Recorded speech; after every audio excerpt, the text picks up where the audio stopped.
Hello everyone and welcome back to another episode of Hermitcraft Season 6. We are at our base and you can see the shapes that we built in the last episode have been completed and replicated around all of these sides. Fantastic. We are going to start off this episode by building a shape that goes in the corner using dark prismarine once again. And I would like to know if you're excited for what's going on here. Every episode I hope for us to take a step forward. In this one I know I've only got time to build one of the corners and hopefully I'll be able to have the rest of them done by the next one. So there will be a time lapse, but head down to the comments down below first of all and let me know what you think of how it's coming along so far, because I think by the time you see the final thing you're really going to love what we're doing over here. In terms of resources, I haven't been able to AFK for more ink sacs. We're going to need a whole bunch of this, as first of all, I've got to make up a whole bunch more prismarine. And there it is. That's this thing filled up, and that will definitely be enough to get going here. So let's cue the music and jump into another time lapse.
We really exhausted a lot of prismarine building that. You know, each one of these shapes has gotten more and more expensive, and this one uses over half a shulker box of prismarine. That is absolutely crazy. I need to do some more AFKing over at Wells's ink sac farm. I am not the only person online, so I may have trouble getting off the ground here, because I know, oh, you're going to want to see this interesting shape from many different perspectives, right? Look at that thing, it's crazy. Okay, so let's get up here in the sky, and I didn't really touch on it in the beginning of the video, right? But I finished the other two that were missing from last time, so that is done. And as I fly by this thing, just pay attention to the shape. It is really cool and mathematical. Just absolutely bonkers. What a weird thing to build here, right? This is going to go on all of the corners eventually. And that one took me the longest amount of time to make. So I don't know if any more of these will be in by the time the next episode comes out. So I'm not sure what we're going to do at the base on that one, as I'm trying to make progress with every episode. So it might just be a little heads up over here, have a look, and look, an extra one or two might have been constructed by then. Anyway, I am done with the prismarine placing for now. We have more administrative duties to take care of today on the server, and we're going to revisit a project that I never got to finish. And now we'll be able to do just that. First of all, I'm going to think about what materials I should bring with me for building, though. Here I am talking about putting the dark prismarine away, and actually we'll bring that with us because I'm going to use some prismarine. We've got some more over here that I'll bring along, and probably these coral blocks, I reckon. Yes, they're definitely going to suit the theme for the idea that I have in mind, and I've got loads of bone blocks over here, so probably going to bring those as well. There she is, the Statue of Hurmati. Today I hope that bridge in front of it gets sorted out, but we're actually going to be focusing on the inside. And the history of this project is that we had agreed as a group to add a feature right at the very beginning of Season 6, and I can't really remember why it took so long to finally get around to it. Look at this. Terrible. I have just not been able to figure out what I wanted to do. Anyway, during our meetings and discussions, we kind of went back and forth, changed our minds a little bit, changed them again. Anyway, the news now is that we're going to be expanding the amount of villagers and the blocks that they will be selling. So down here we have our gem collector. We have gems that appear in the chests. You can trade those for player. Oh, goodness me! Dude, this place is supposed to be creeper-proof. Oh, what? And I slept in a bed over at my base while I was making the time lapse. How is it not remembered that? Jeez, well. Oh, goodness me. Maybe a couple of spots here is where it could have spawned. Then again, I walked in right past that area. This is all slabs, FYI. Very suspicious.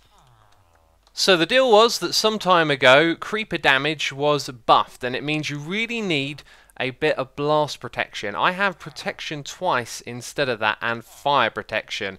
Fire protection is fantastic for when you fall in lava or get set on fire. Maybe I should actually swap out this helmet and have blast protection and go with one level of protection, because I think I've been killed by a creeper quite a few times this season. Yes, creeper killed you 6 times. While we're here, what else has killed us? Ender Dragon has killed me. Enderman twice. A Guardian once. Not a lot of deaths here. Not a lot of deaths to mobs, right? That's literally it. Oh, and a zombie twice, and a phantom 3 times, and a player twice. And we actually track this for the entire server, so those are the people who died most to creepers, like in order. Pretty cool that you can do that, right? Anyway, I was explaining something down here. This gem trader will trade you the gems for a diamond each, and this guy over here will accept heads to trade for hermit heads. And this is going to get updated as well. I think Iskal has the incorrect skin. He's got one like Rendog with the hat on. That's going to get fixed when we update this room, but we're going to be introducing more villagers that will take these gems and trade them for miniaturized versions of blocks in the game. I know the shulker box is one of them. There'll be a miniaturized version of stone, cobblestone, even a crafting bench, I believe. And so now I've got to decorate this room and make a fantastic environment for those to go in. And as this sign says here, it's really hard to read, but I'm going to make the entire room waterlogged. We're going to make it aquatic, and then we're going to have like a bunch of chambers that hold these villages underwater for you to trade with. It's going to be really fantastic in here. One of the things I am going to need is a conduit though. So before we start waterlogging this place, I am going to head over to my shop and pinch the last one that's available. And no one's brought it. That's the one time I'm going to be happy that no one's brought something from my own shop. Wow, it is gloomy and miserable when it rains, isn't it?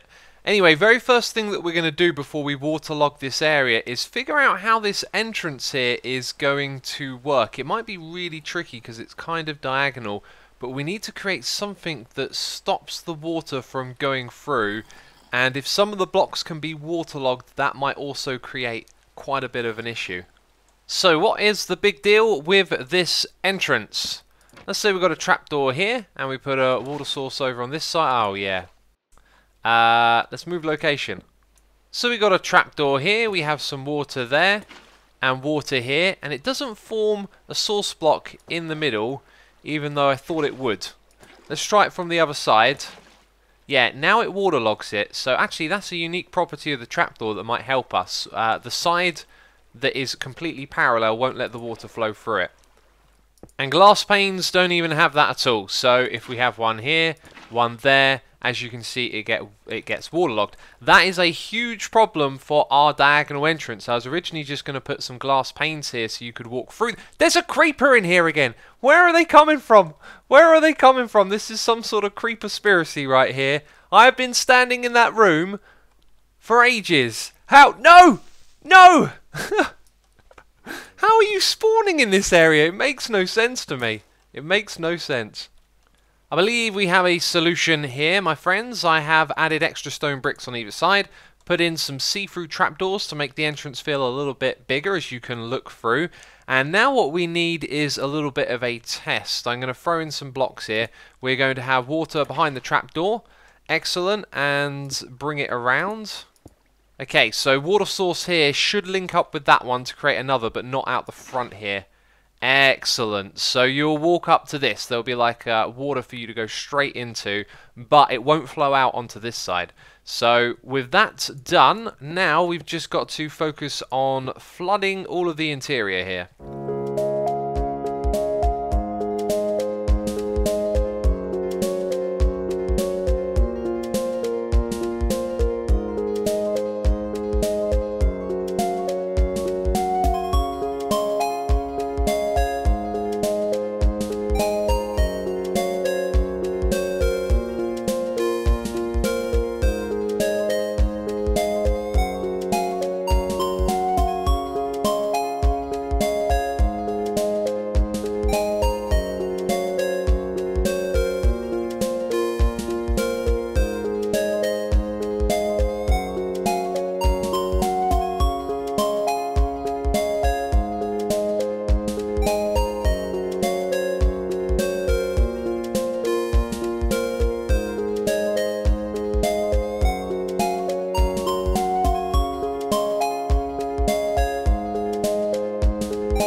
I have been waiting a long time for this. This looks great. I always sort of knew it would. This place is magical when underwater. And you see these blocks here? I spent ages replacing these. If you ever get them, let me tell you this. They are server side. If I go inside of one and remove it like that, it stays there. I just said they're server side. They're client side. Basically, you only see it on your end. My camera account was never seeing these, so you might have seen me placing down blocks trying to remove them. Turns out that was entirely pointless. So when I relog, these are going to be gone. And we log back in, and look at that. There isn't one right in front of us. There isn't one over there. That is a good thing to remember. Also, the ceiling looks great. And parts of the ceiling will have this water effect when there aren't enough blocks around this thing. It just so happens the entire ceiling doesn't suffer from that. There's actually a water source missing there because we've got flowing water. And on this side we have the same problem as well. But man, it looks so good. And I need to stop waffling on about it now. The next thing we're going to do is figure out where we're going to put our villagers in this room. So these blocks represent where our villagers are going to go. There are this many in total. 6, 12, 14. And what we could have done is actually move them back into those spaces and then had them going all the way around the outside there. There's just enough slots for them. But it leaves this middle place looking a little bit bland. And I want to bring it to life. And what we're going to do is build our own coral reef inside of here. That's the wrong chest.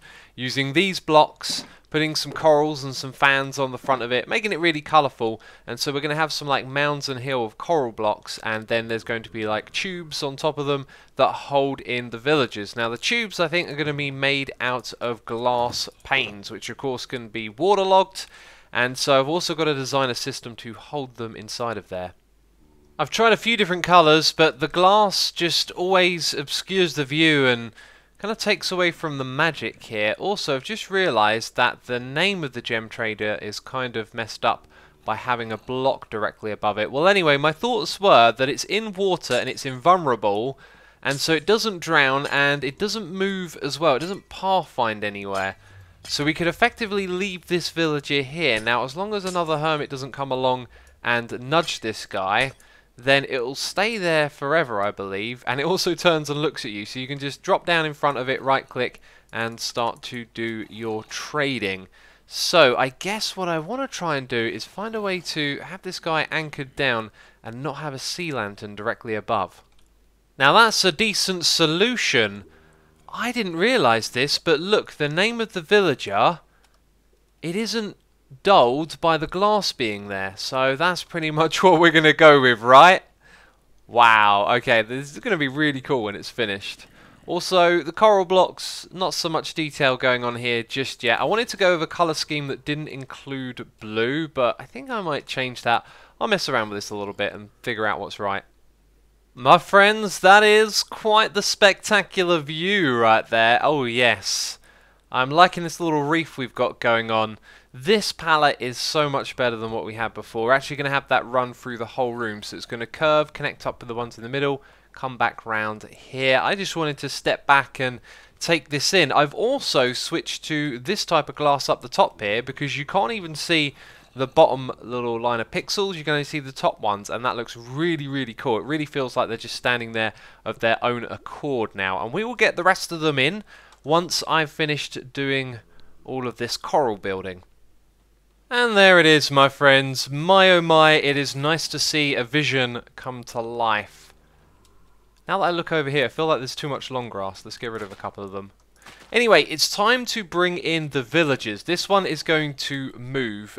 Two key ones are going to go at the center there. I'm not sure which ones they are. This is definitely one of them, right? Because it's more functional to get the gems. I think the other one that we're going to put there is the one that goes from gems to regular heads. Then we will have the hermit heads go on the side, and around the rest of here we will have all of the different types of blocks. Wow, this place feels magical. And of course, they all sort of look down to the one at the end or look at each other. Feels like this place isn't for you, like you shouldn't be here. But anyway, one of the things you'll notice is that these don't have custom heads yet, so it's not going to be released. There was actually a little bit of a bug that I had to spend some time fixing with this, and I think all we'll do is we'll change around the colours of their names a little bit, right? Because I think the gem trader and collector should probably have the aquatic ones, so they kind of pop out over here. And as you can see, the hermit heads guy looks a little bit odd off to the side with his own custom head when the other ones don't. So let's check this out. What we agreed on as a group is the type of things we could have for miniature blocks would be the same things as in the vanilla game. So no toasters, TV screens, cameras, anything special. The aquatic guy does all of the aquatic blocks, as you can see. And I don't need to go through everything here.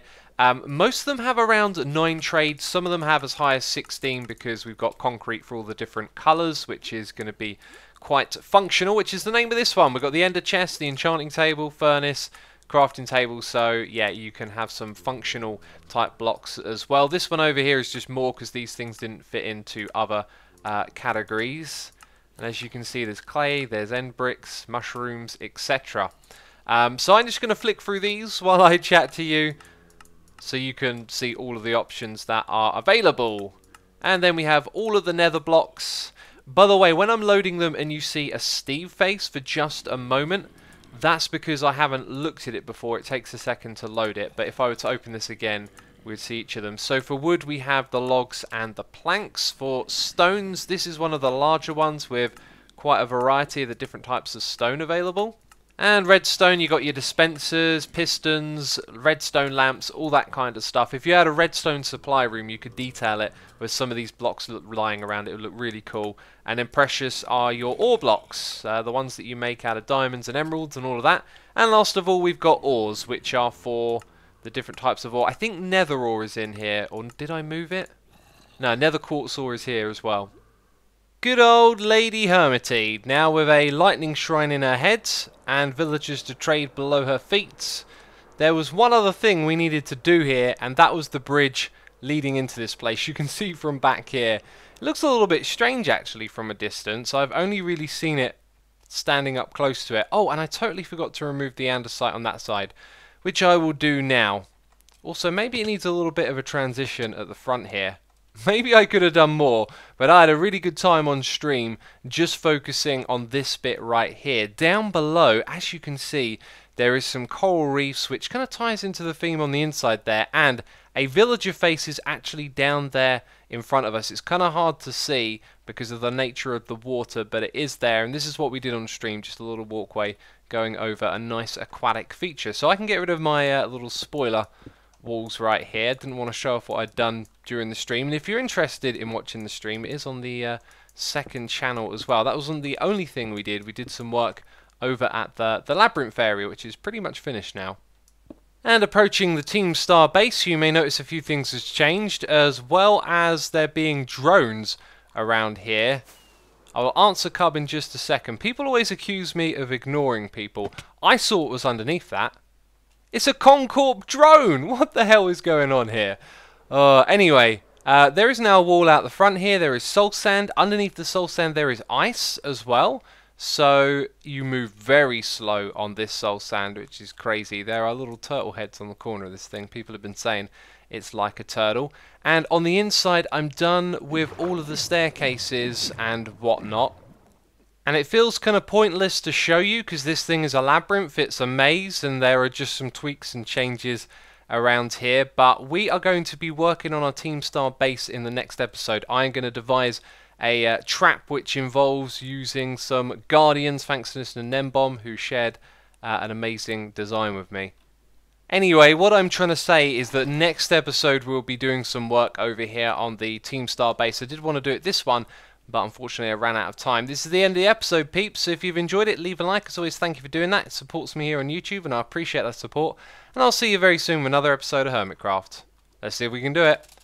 Bye-bye. No, rocket, it wouldn't let me fly.